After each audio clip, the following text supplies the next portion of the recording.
Decent closed-back studio headphones are incredibly hard to find, mostly because designers are always competing with the reflection coming back off the back of the cup. But there's many advantages to having a decent closed-back set in the studio, notably tracking in the same room as your vocalist who you're recording with, or mixing on the road. Not that we're doing all that much of that in lockdown, but today we're looking at the Dan Clark Audio Aeon 2. The original Aeon was one of my favourite closed-back headphones that Dan had designed, and if that's a new name to you, then they used to be called Mr. Speakers. These use the same planar magnetic type driver as the Odyssey LCD range, and I think this is one of the strongest contenders I've heard for an ideal travelling mix headphone. So stick around and find out why. Ever since I saw the announcement for these on Headphone and the frequency response graph, I've been intrigued by the Aeon 2, both the open and closed back. But today we're really concentrating on the closed back model because, ironically, it's probably the better one for mixing than the open back. The frequency response just lends itself to being ideal for trying to mix in headphones. In a closed back, you kind of want a slightly pronounced bass region. You want it fairly bright and detailed in the top, and that's exactly what this headphone gives you. But we'll come back to how it sounds in a minute, because this is the travel case. The headphone is an absolute full-size headphone, but it fits in this case.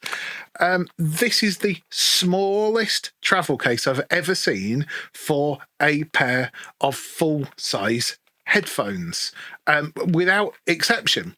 In fact, if we compare this to the case for the Odyssey LCD1, I mean, these are very compact, small cup headphones that, you know, definitely do touch your ears on the sides.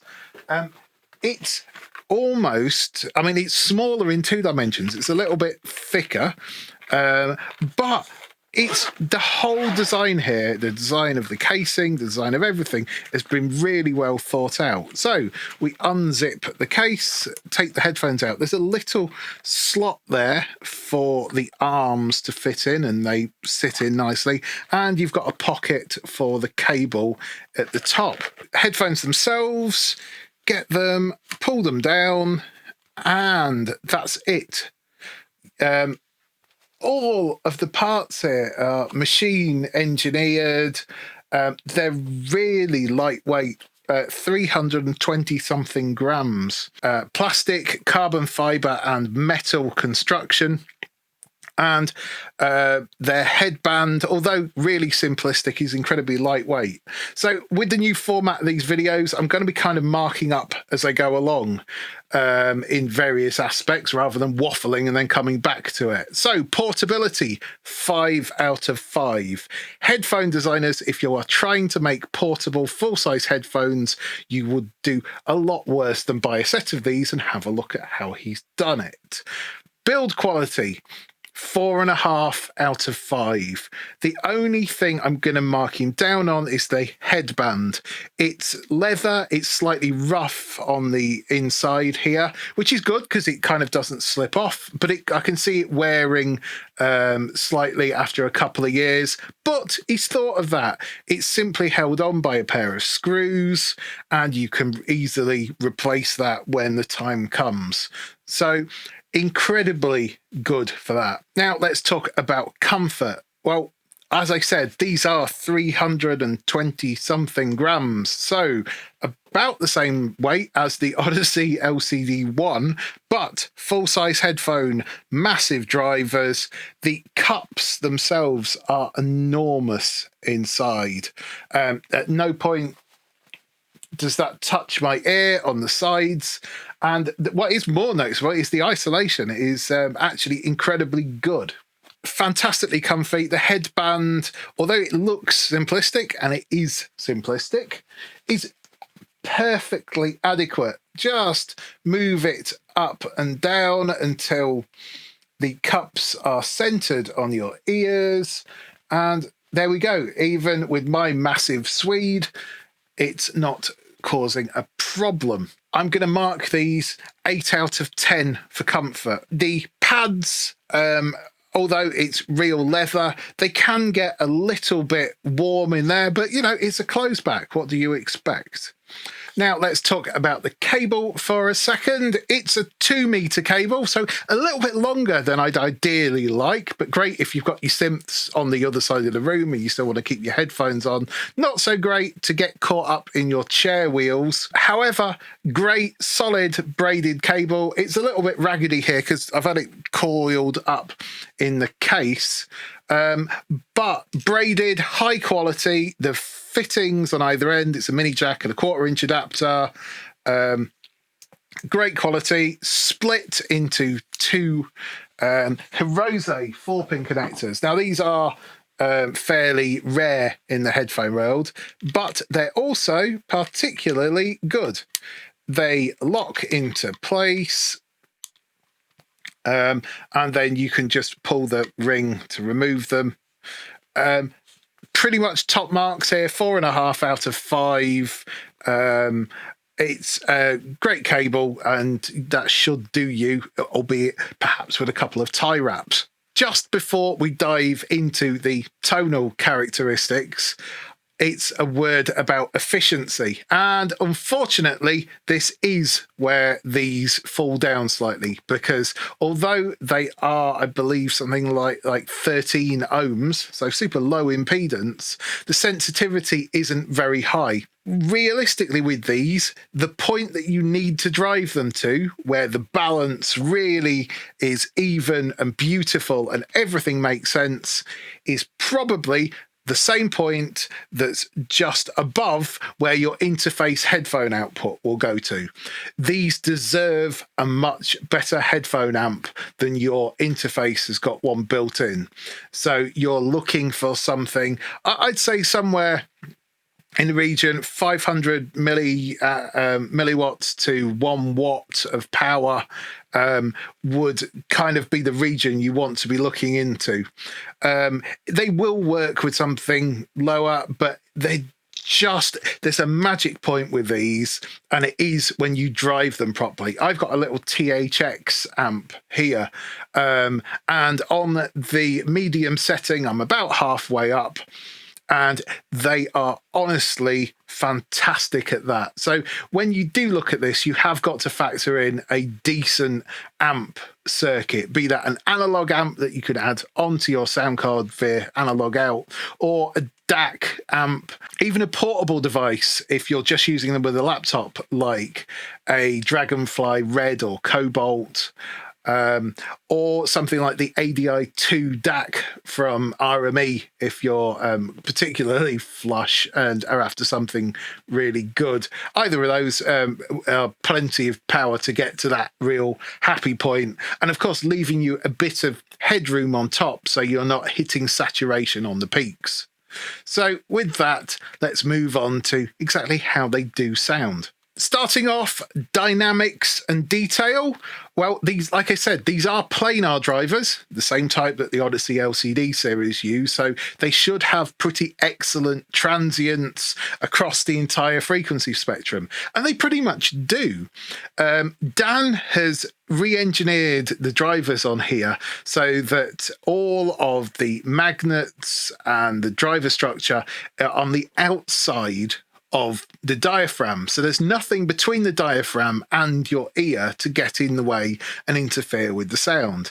That does mean that the dynamics aren't quite as good as something like the Odyssey LCD X, so they sit kind of just below there, sort of above LCD1 and below LCD-X in that sort of quality region, but also above pretty much every dynamic headphone going. Transient-wise, the planars and things like the headphones with the AMT driver are the stars for that transient detail.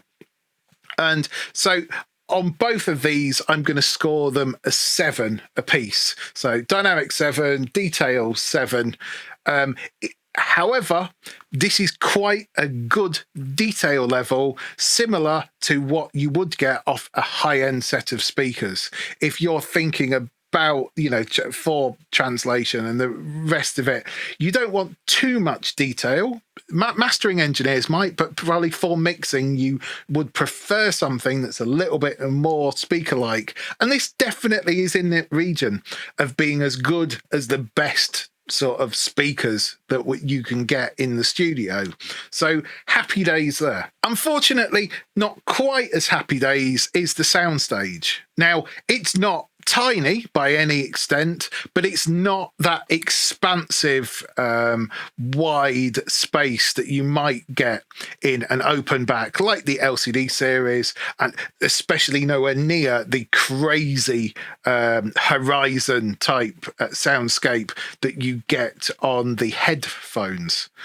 But it is pretty good for a closed back.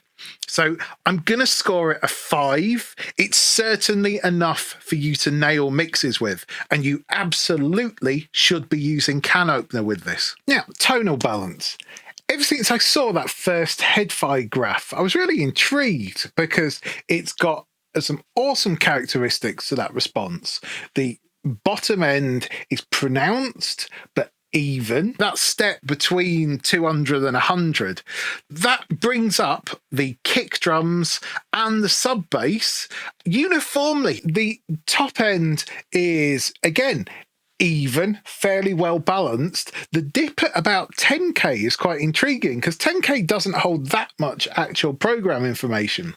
Your hi-hat fundamentals below that, and you're kind of getting up to that air region. So if you're ever going to get a dip in a close back, having it actually that high is definitely a good thing to be able to pull off some mixes. What makes these so unique? A couple of reasons. Firstly, they're a ported design in a planar magnetic closeback. Now, normally having a good seal around the ear is critical to having that deep bass response.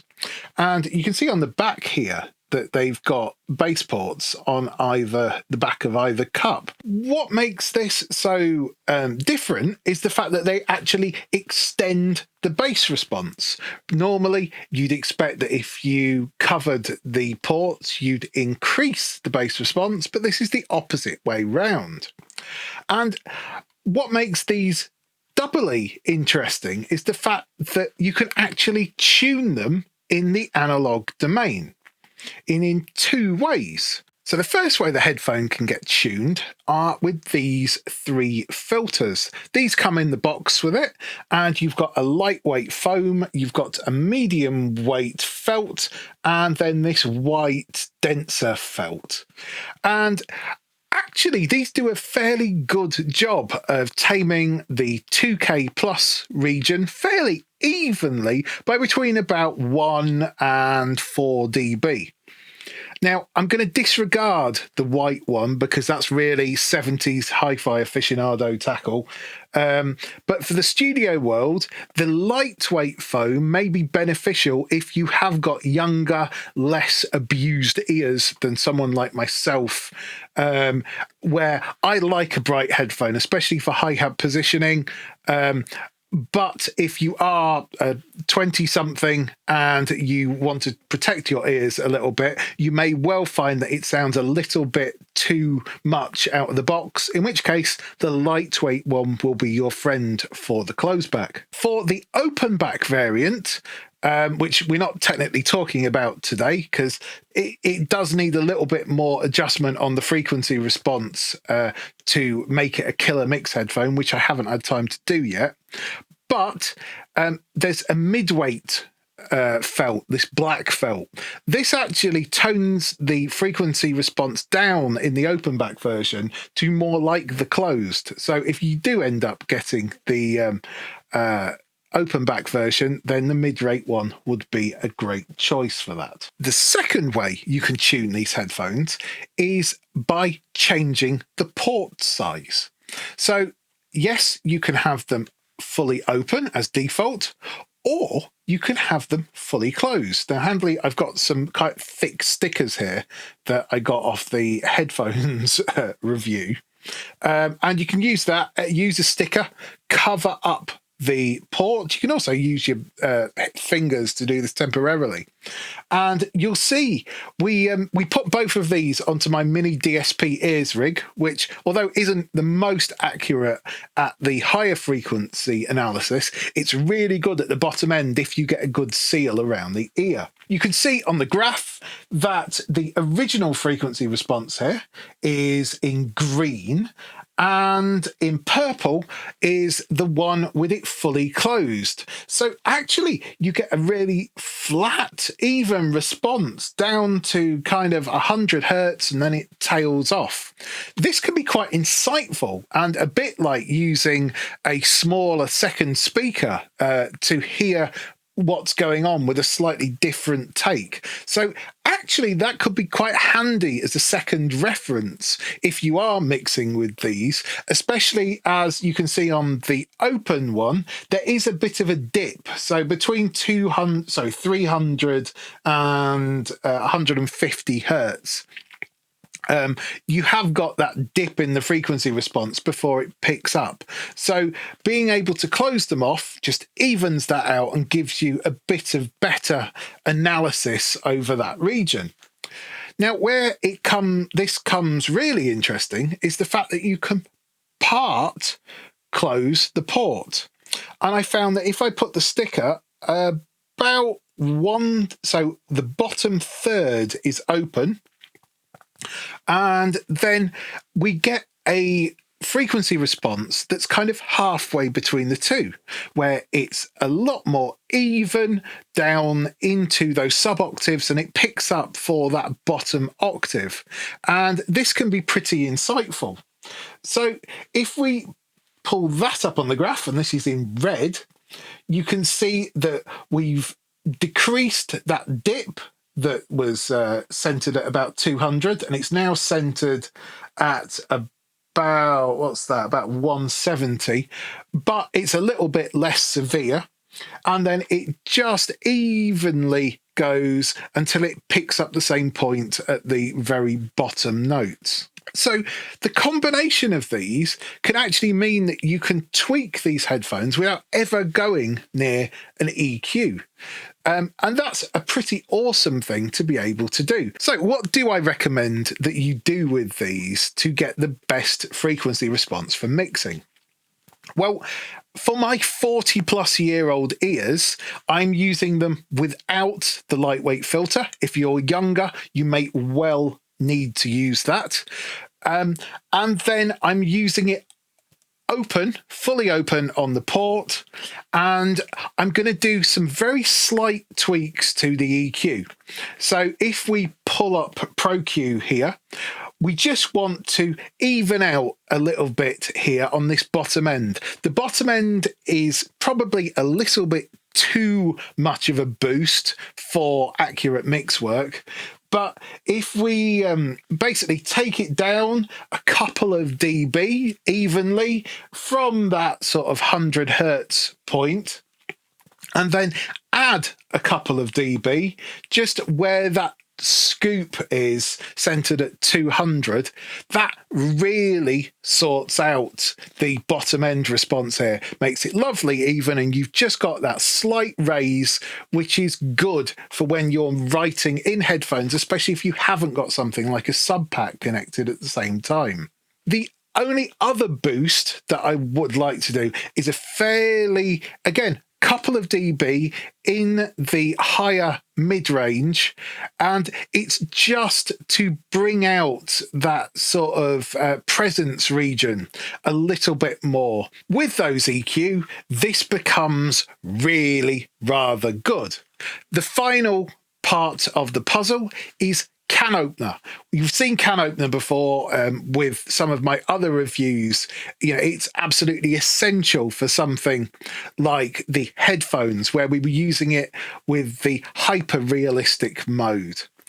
With these, with them having the narrower soundstage, I found that the ideal point for this is to use the standard mode and not realistic or hyper realistic. The standard crossfeed really nails the weight on the snare and helps you position that really accurately. Without it, it's good, but you can feel that there's a little bit of a scoop, and it's that region that speakers just really do convey really well. So having that can opener in, the crossfeed really just does solidify the whole snare region and make it sound like a great set of monitors. Now, I'm not saying that these are a portable closed-back LCDX. They're not. They sit below LCDX, but they're closed back and they're super lightweight. So if you really want a closed back pair for traveling, then frequency response wise, with the little EQ tweak and with can opener, I think I would struggle to get much better. So I'm going to give them a 7 for the stock configuration and an 8 with plugins. So with can opener, with the EQ curve. It really does help these headphones out just to get that final little bit. And realistically, with that, it's the best mixing sound that I've heard in a closed back. The detail level is like a top end set of speakers. It would be lovely to have a slightly wider soundstage with them, but with can opener on, it really does seem to translate well and be nice and even. Translation, again, similar score to the Tonal Balance. 7 at stock, 8 with can opener and the EQ. Do use can opener on the standard setting. It just really sorts out the snare weight in the delivery, and it turns these into incredibly reliable mix headphones. Finally, value. I'm going to go with a 9 at $899 or pounds.